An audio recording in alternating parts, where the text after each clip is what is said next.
You desire to live according to nature? Oh, you noble Stoics! What fraud of words! Imagine to yourselves a being like nature, boundlessly extravagant, boundlessly indifferent, without purpose or consideration, without pity or justice, at once fruitful and barren and uncertain. Imagine to yourselves indifference as a power. How could you live in accordance with such indifference? To live is not that just endeavoring to be otherwise than this nature? Is not living, valuing, preferring, being unjust, being limited, endeavoring to be different? And granted that your imperative, living according to nature, means actually the same as living according to life, how could you do differently? Why should you make a principle out of what you yourselves are and must be? In reality, however, it is quite otherwise with you.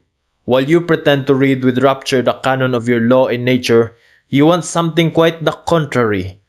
You extraordinary stage players and self-deluders. In your pride, you wish to dictate your morals and ideals to nature herself, and to incorporate them therein. You insist that it shall be nature according to the Stoa, and would like everything to be made after your own image, as a vast, eternal glorification and generalism of Stoicism. With all your love for truth, you have forced yourselves so long, so persistently, and with such hypnotic rigidity to say nature falsely, that is to say, stoically, that you are no longer able to see it otherwise. And to crown all, some unfathomable superciliousness gives you the bedlamite hope that because you are able to tyrannize over yourselves, Stoicism is self-tyranny, nature will also allow herself to be tyrannized over. Is not the Stoic a part of nature?